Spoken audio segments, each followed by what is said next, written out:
All right, so let's continue. So we're asked to decide whether each table represents linear growth. Remember, linear growth is y equals mx plus b, or exponential growth, which is y equals c times a to the x, where a, since it's growth, a has to be greater than 1. So how we're going to do this? Well, we're going to decide, we're looking at the output, and we're going to see if it's an average, if it's a constant average rate of change, then it's linear. So we're going to calculate the average rate of change, which is just the slope between these 2.05 and 1.29. So it'll be 2.9 minus 5 divided by 1 minus 0.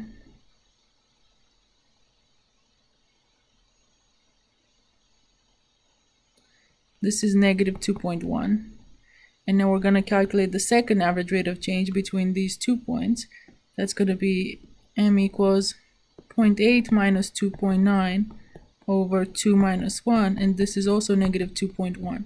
So if the average rate of change is constant, then it's linear, okay? It's linear with slope negative 2.1. So basically the first one is going to be linear. Y equals the slope we just found, that is negative 2.1 times x. And what is the y-intercept? Well, the y-intercept is given here. When x is 0, the y-intercept is 5. So our b is 5. So this is the equation. So the first table represents linear growth. Now we're going to look at the second one. I can inspect the y values and see that they don't grow by a constant number or decay by a constant number. Rather than, if I look between 5 and 20, if I multiply 5 by 20, if I multiply 5 by 4, I get 20. So, and then if I multiply 20 by 80, I get, oh my gosh, if I multiply 20 by 4, I get 80. So basically, from inspecting the y values, we see that they change by being multiplied by 4. It's not that something is added or subtracted. It's getting multiplied by 4. So basically, this is going to be exponential. And what is the initial value? What is the y-intercept? Again, this one is also 5. So it's going to be 5 times 4 to the x. All right? So basically, what you can do is divide the corresponding y values and see if they are the same. So if we do 1.25 divided by 0.3125, I get 4. And then if I do 5 divided by 1.25, I get 4. And then 20 divided by 5, I get 4. And then 80 divided by 20, I get 4. So when you divide the y values and you get the same answer, that means that you're going to have exponential. All right, so let's move on.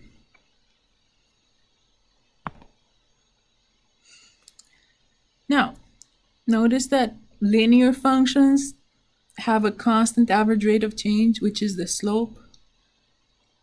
But exponential functions are going to have a constant percent change. And that constant percent change is basically going to be called the decay or the growth rate. So let's look what this means. So if we have an exponential growth function, the growth rate is going to be the growth factor, which we called a minus 1. So if we have this exponential growth, 25 times 1.5 to the x, what's the growth factor? The growth factor is this one, right? A equals 1.5. So to get the growth rate, this little thing here says that the growth rate is a minus 1. So it's going to be 1.5 minus 1, which gives you 0.5. So the growth rate is 0.5, and in a percentage, that means 50%. So this exponential growth, 25 times 1.5 to the x, represents a 50% growth rate. So what I want to emphasize in here, guys, if you multiply 25, if you do 25 times 1.5, this gives you 35.7%. So this gives you what it was before. The 1 means that it's going to take into account of the 25, and whatever's after the point, the 0.5, it's going to add 50% of that. And 50% of 25 is 12.5. So when you multiply by the factor, you get the result, which contains what you had before plus the growth. Notice that if you multiply 25 by just 0.5, you're only going to get what the 50% growth would be. Okay? All right. So now this is for exponential growth. If you have decay function, the rate is going to be you subtract the decay factor from 1. So remember, decay means that the factor is less than 1. So in this case, the decay factor is 0.9. So how do you get the rate? You're going to do 1 minus 0.9, which is 0.1, and you're going to get 10%. So when the factor is 0.9, the decay rate is 10%. If you're multiplying 25 times 0.9, you're going to get how much is left after 10% of 25 has been taken out. So it's going to be 22.5. So you wouldn't multiply 25 times 10% and decimal will be 0.1. That just gives you by how much it would decrease by 2.5. So if you multiply by 0.1, it just gives you how much it decreased. If you multiply by 0.9, it tells you how much it is after it decreased 10%. All right, we're going to practice with this a lot, so don't worry about it if it doesn't make sense now, right away. Okay, so a growth factor of 1.06 corresponds to a growth rate of how much? Well, the growth rate is going to be a minus 1. So the factor in this case is 1.06 minus 1, which is 0.06, which represents to 6%. So the growth rate is 6%. A decay factor of 0.92 corresponds to a decay rate of, well, according to the formula for decay right here, the rate is going to be 1 minus the decay factor. So it's going to be 1 minus 0.92, which is 0.08, which represents 8% decay. Number 18, find the growth rate for the function given by this. Well, the growth rate is 1.07 minus 1, which is 0.07, which represents 7%. 19. Find the decay rate for the function given by this. Well, we just calculated this. This is exactly this, right? So it's a decay rate of 8%. All right, so let's look more, practice some more with rates and factors. So if I have this function 450 times 1.02 to the x, the initial value is 450. The growth, is it growth or decay? Well, since this is greater than 1, it's going to be growth. And what's the growth factor? It's given in there, 1.02. And what is the rate? Well, it's going to be 1.02 minus 1, so it'll give you 2%. For the second one, a equals 20 times 0.86 to the t power. The initial value is 20. It's a decay because this factor is less than 1. What is the growth? Well, what is the decay factor? It's 0.86. And what is the decay rate? It's going to be 1 minus 0.86, which is 0.14. So it's 14%. So if you're saying it's a decay of 14%, then you just put 14. Sometimes they put a negative to represent decay. I don't know what my MATLAB asks you. They might want you to write negative 14%. The negative, it tells you it's a decay. All right, what if I have a growth because it's greater than 1. So this is a growth. And then if the initial value is 100, the equation will actually be 100 times 1.12 to the t. And then the growth rate will be whatever is after the 1. So it's this minus 1, so it'll be 0.12, which is 12%. Okay, the next one, we have a growth of 4%. So we're given the rate that is 4% now. This in decimal is 0.04. So if the rate is 4%, what would the factor, the growth factor, have to be? You add it to 1 now, so it'll be 1.04. So then the equation will be 15,000 times 1.04 to the t. Next one, I have that the initial value is 40. I know that it's a decay with this decay factor. So if the decay factor is 0.85, to get the decay rate, I do 1 minus 0.85, which is 0.15, so it's 15% decay. And the equation will be 40 times 0.85 to the t. And then the last one, I have that the decay, it says it's a decay of 35%. So if it's a decay of 35%, what should be the factor? It's going to be 0.65. It's 1 minus 0.35 gives you 0.65. So 0.65 means 35% decay. And finally, the equation will be 250 times 0.65 to the t. All right, so let's give more examples. Given an initial quantity of 2,000 units, construct a function that represents p as a function of time, t in years, where p doubles each year. So it's going to be p of t equals, the initial value is 2,000, and since it doubles, it's going to be 2 to the t. Now p of t increases by 15% per year, so it's going to start with 2,000. Increase of 15% means 1.15, right? It better be a number greater than 1 if I want the increase. P increases by 150 units each year, so this is a constant number that is getting added. So basically this is just linear. 2,000 plus 150 times t. It doesn't say by a constant percent that it changes. It changes by a constant number. P is multiplied by 4.5 each year.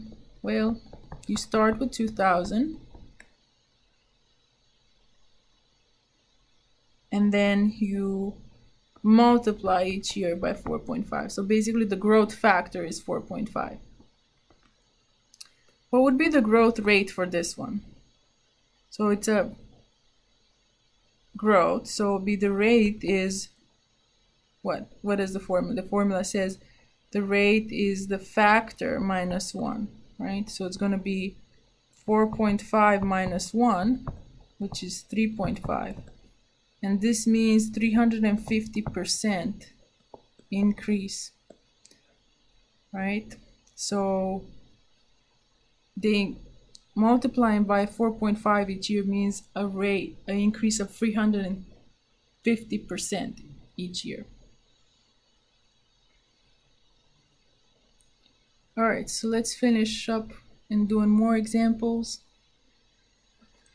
Find an equation of the exponential function through the point 216 and 575. So I need to find the exponential function, which is y equals c times a to the x. So I need to use these 2 points. So when x is 2, y is 16, and when x is 5, y is 75. So basically, I'm going to use those 2 points. So I'm going to have 16 equals c times a to the 2. I just used this point, 216. I plugged in 2 for x and 16 for y. So then from the other one, I get that 75 equals c times a to the fifth. So now we have these two equations and we need to solve for a and c. So what can I do is divide them. So I'm going to divide ca to the fifth divided by ca squared. Ca to the fifth is 75, so this is going to equal 75 over 16. So now the c goes away, because c divided by c is c, and then a to the fifth divided by a to the second is a to the third.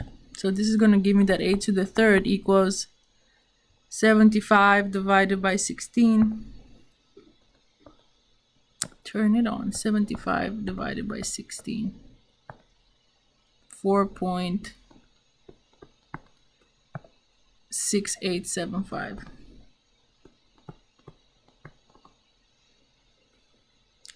So I get that a cubed equals this. Now to get what a equals, I need to take cube root of this. I'm cube rooting both sides.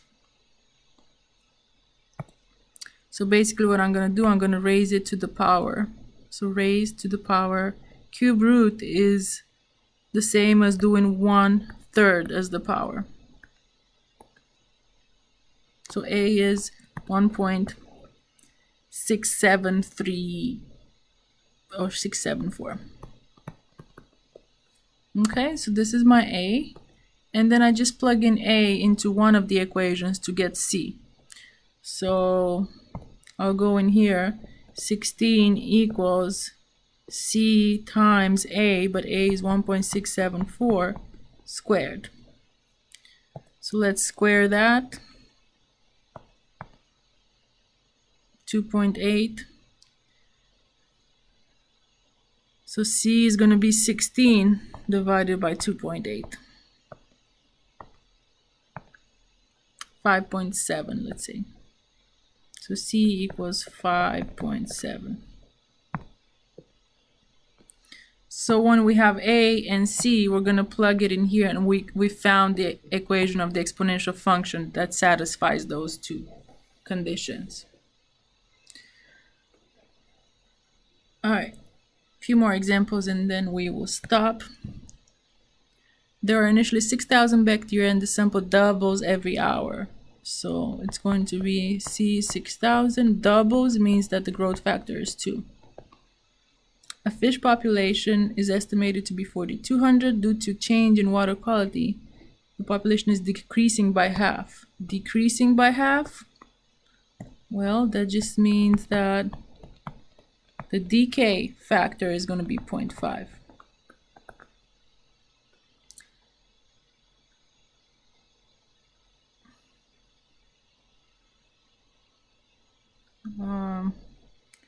Increasing by about 1.6. 1.6 million, let's say, each year.